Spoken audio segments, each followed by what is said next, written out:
안녕하십니까. 황태순 TV의 황태순 김현광입니다. 네, 오늘 2019년 10월 19일 토요일입니다. 우리 애청자 여러분께서도 각종 보도를 통해서 보셨겠습니다만 어제 오후에 대진연 한국대학생 진보연합 소속 대학생 19명 그중에 17명이 미 대사관저에 난입했습니다. 그 이제 미 대사관저는 그 정동 덕수궁 옆에. 덕숭 바로 옆에 있는. 예. 네.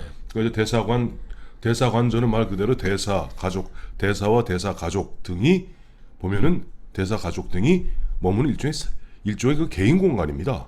그리고 정확히 이야기하면 거기는 미 합중국 영토입니다. 국제법상 제외 공간은 미 합중국 영토입니다. 거기에 보면은 우리 대학생들이 난입해서 1시간 동안 온갖 난리를 쳤는데 경찰은 수수방관했습니다.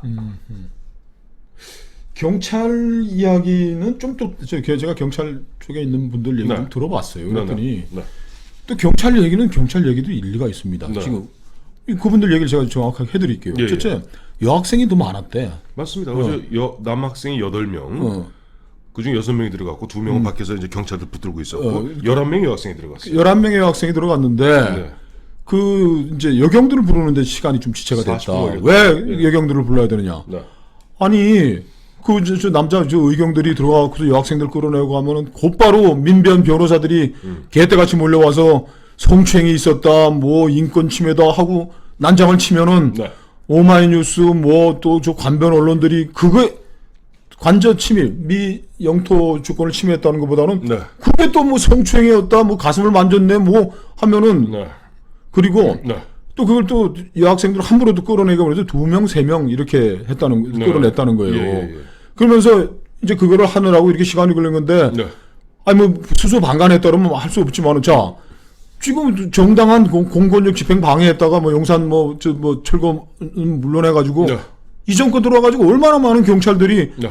공권력을 너무 과잉하게 했다 그래갖고서 처벌을 받고 네. 지금 이 경찰한테 남대문 경찰서, 종로 경찰서 관할인 것 같은데 네. 그 경찰서장이 야 내가 책임질 테니까 당장 빨리 끌어내라고 얘기할 사람이 누가 있습니까? 또 경찰부 어떤 분이 이런 얘기를 하더라고. 문재인 대통령이 네. 만약에 오늘 밤이라도 어제 제가 물어봤어. 왜 이렇게 시간이 걸리는데 어제 밤이라도 네. 대한민국 남쪽 대통령 노무현입니다. 아니 문재인입니다. 그러지 않고 대한민국 대통령 제가 문재인으로서 젊은 학생 들어간 학생 여러분께 말씀드립니다. 그거 잘못한 겁니다.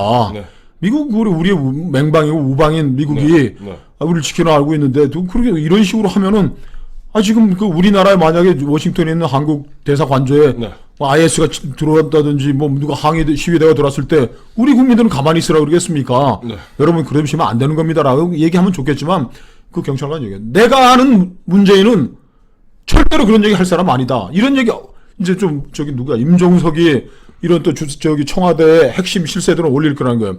내가 그 아이들 대신 담을 띄워놓고 싶었다. 이런 거 이제 페이스북에 올릴 텐데 어떤 현장 지휘 경찰, 남대문 소장, 종로 경찰서장이 그런 얘기 할 수 있겠냐고. 자, 뭐 경찰 입장에서 그런 애로사항이 있겠습니다만은 저도 그 부분 일정 부분 인정은 해요. 뭐냐니까 우리 김영호 시장 잘 아시겠습니다만은 문재인 변호사, 박원순 변호사가 예전부터 늘 해왔던 얘기가 뭡니까?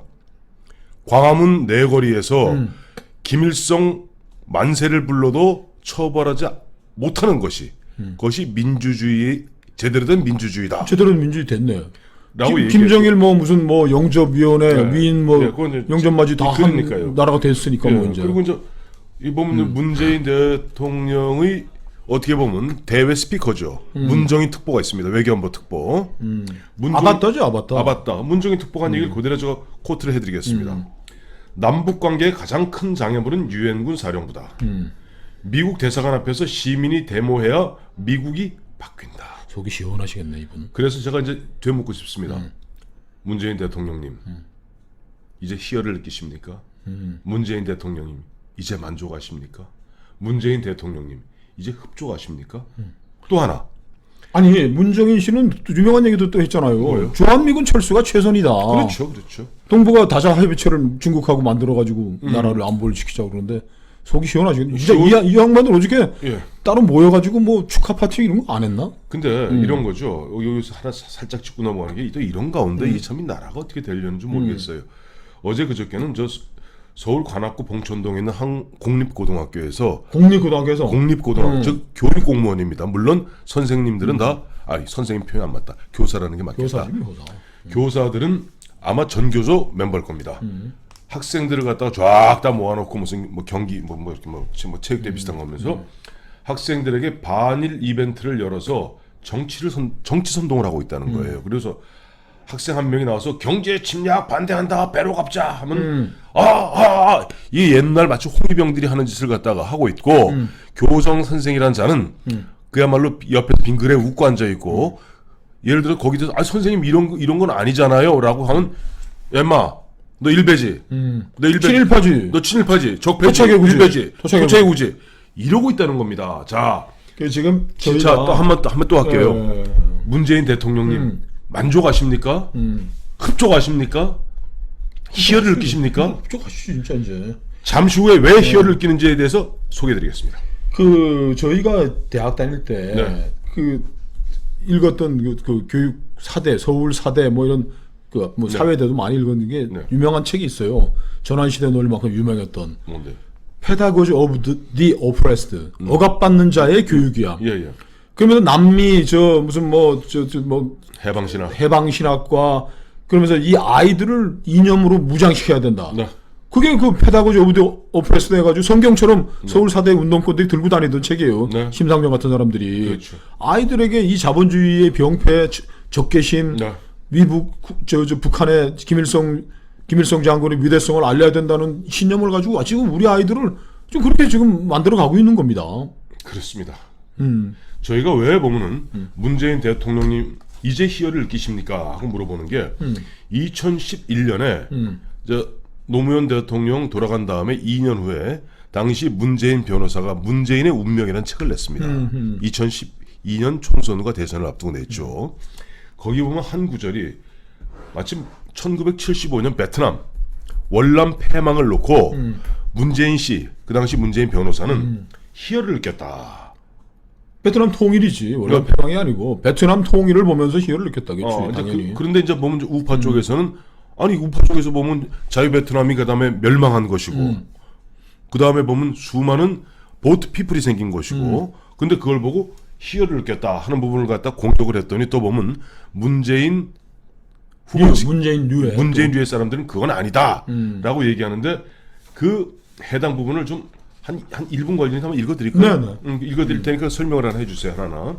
요거는 문재인 당시 시에 문재인 씨의 문재인의 운명에 나오는 그 구절 그대로입니다. 나는 리영희 선생의 전환시대 논리가 발간되기 전에 그 속에 담긴 베트남 전쟁 논문을 창작과 비평 잡지에서 먼저 읽었다. 대학교 1, 2학년 무렵 잡지에서 먼저 논문 1부, 2부가 연재되고 3학년 때 책이 나온 것으로 기억한다.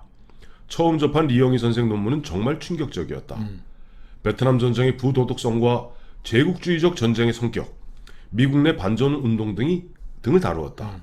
결국 초강대국 미국이 결코 이길 수 없는 전쟁이라는 것이었다. 처음 듣는 얘기가 아니었다. 우리끼리 하숙집에서 은밀히 주고받은 이야기였다. 그러나 누구도 부인할 수 없는 근거가 제시돼 있었고 명쾌했다.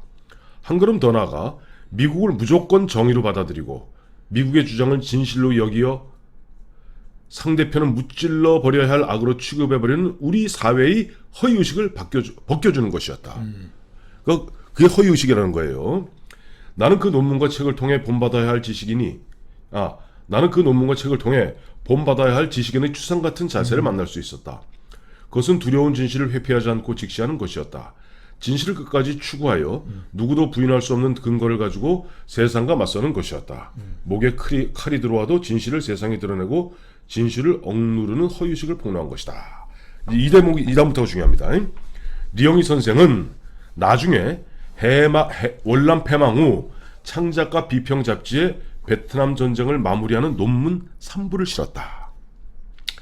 그러니 월남 패망이라는 세계사적 사건을 사이에 두고 논문 1, 2부와 3부가 쓰여진 셈이다.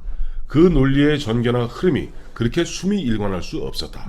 1, 2부는 누구도 미국의 승리를 의심하지 않을 시기에 미국의 패배와 월남의 패망을 예고했다. 미국의 패배와 월남의 패망을 예고했다. 3부는 그 예고, 즉 그 예언이 그 예고가 그대로 실현된 것을 현실 속에서 확인하면서 결산하는 것이었다. 적어도 글 속에서나마 진실의 승리를 확인하면서 읽는 나 자신도 희열을 느꼈던 기억이 생생하다. 그러니까 여기서 다시 읽는 나 자신도 희열을 느꼈던 기억이 생생하다. 이게 변명을 하려고 네네. 이영이라는 지식인이 네. 지적 투쟁을 해가지고 뭐 결국 뭐 월남 패망을 맞췄느냐 떠나는데 내가 네. 희열을 느꼈다고 이제 거짓말을 변명을 자꾸 하는 건데. 그렇죠. 이 양반이 그 세 개 쓰고 있잖아요. 미국을 무조건 정의로 받아들이고 네. 미국의 주장을 진실로 여기는 거. 이게 네. 우리 사회 허위 의식이다. 네. 그러니까 그 진실을 위해서 싸웠던 것은 네. 월남인 거죠. 지금 미국이라는 악에 맞서 싸웠던 월남이 이긴 진실의 승리라고 베트남 전쟁을 규정해놓고 그 월맹이죠 그때는. 월맹 NLF하고 이렇게 돼 있는데 자 지금 저 문재인 씨가 얘기하는 게 저 오늘 어제 담장을 넘어간 미 대사관에 들어간 아이들에게 대한 찬양인 거예요. 네. 누구도 부인할 수 없는 건 한반도의 이 분단과 비극의 책임은 미국에 있다라는 전제해야 하는 거 아닙니까? 그렇죠. 그 리얼리티죠. 세상과 맞서 싸우는 거. 목에 칼이 돌아도 진실을 세상에 드러내고 진실을 억누르는 허위의식이라는 게 뭐야? 미국이 진실이 아니라는 거를 폭로하는 좋은이라는 애들인데, 자, 제가 그랬잖아요. 네. 경찰이 왜 움츠러들었느냐? 네. 문재인 대통령은 네. 앞으로 일주일이 지나가더라도 이 사건의 성격에 대해서 평가하지 않을 겁니다. 그리고 여기에 대해서 희한한 말로 잠깐 언급하고 뭐 청년들의 뭐 분노는 뭐 이해하나, 네. 뭐 한미 간의 뭐 갈등 이런 식으로 하시지. 네. 이게 무슨 뭐 이게 저 올바르지 않은 행동이다. 네. 한미 동맹 뭐를 훼손할 수 있는 식으로 하고 분석하고 사과하고는 일을 절대로 하지 않을 겁니다. 왜 그런가 하면은 네. 이 사람은 자기 신념인 것이야. 이게 미국에 맞서 싸운 네. 베트남 저 월맹의 저 대통령들. 역사적인 진실을 위한 싸움에 대해서 희열을 느낀 사람이 이 아이들 담 넘어가네. 한번 보세요. 지금 저 옛날에 저 뭐 미 대사관 저 미문화원 했던 양반들 그리고 이 아이들의 그 저 롤 모델이 그런 사람들이야. 정청래, 정청래. 부산 미문화원 방어하고 정청래. 저 서울 저 부산 저 미문화원 서울문화원 점거하고 화염병 던진 아이들 정청래 임종석이 정청래가 바로 뭐 대사 관저 들어갔다 장본인 아니에요. 자, 한 가지만 말씀드릴게요. 어제 그렇게 보면 미 대사 관저가 농락당하고 그야말로 뭐 난리 법석이 벌어졌는데 그 순간 청와대에서는 뭐가 있었느냐. 110몇 개의 대사를 불러놓고 문재인 대통령이 뭐라 그랬냐 하니까 2032년 서울 평양 올림픽 지지를 갖다가 당부했습니다. 거기 온 사람들이 온 외교관들이 한국 뉴스 잡 보잖아요. 네. 기사를 하려고 그러겠다. 근데 더 놀라운 사실 어제 해리스 대사가 뭐 어제 와서 애들이 해리스 뭐 미국 가라 양키 모험하고 있었을 때 해리스가 아주 이례적으로 초청한 문재인 대통령이 자리를 뜨기 전에 해리스가 5시경이 먼저 떴습니다. 만약 제가 문재인 대통령이라면은 해리스 대사에게 위로의 말이라도 한마디 했을 거예요. 아이고 저 대사 괜찮으십니까? 아이고 이게 미안합니다. 미안합니다. 어떠한 얘기도 없었고 해리스 대사는 어제 굉장히 심각하게 뭐 거기 있다가 한 5시 언저리 돼서 먼저 자리를 떴습니다. 아니 이 사람이 말을 안 하는 거는 네. 뭐 우리나라 축구 국가 대표선 국가를 대표하는 선수들이 네. 평양에 가가지고 거의 뭐 감금 상태에서 네. 위협당하고 왔는데 아무 얘기도 안 하잖아요. 그리고서 네. 2032년이면 지금 몇 년 후야 이게 뭐 13년 후에 하는 예. 서울 평양 올림픽 지지를 당부했다는데 그때까지 살아계시나? 저 피파 살아있겠죠.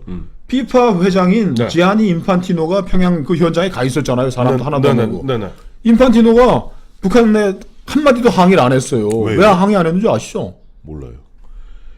이게 2023년 여자 월드컵 남북 공동 개최라는 미션을 예. 문재인 대통령이 뭐 그냥 무릎 꿇고 빌었는지 뭐였든지 해달라고 아. 간곡히 부탁을 한 거야. 그러니까 2022년은 까타르에서 지금 우리 월드컵이 있는데 네. 여자 월드컵이 또 그 다음에 있군요. 그다음에 있는 거야. 이거를 네. 남북 공동 고체 해달라고 이제 저 우리 정부가 가서 그냥 뭐 때를 썼던 뭐 로비를 했던 이제 네. 했을 거 아닙니까? 네. 그러니까 피파 회장이 북한이 저렇게 이제 난장질을 벌이는데도 네.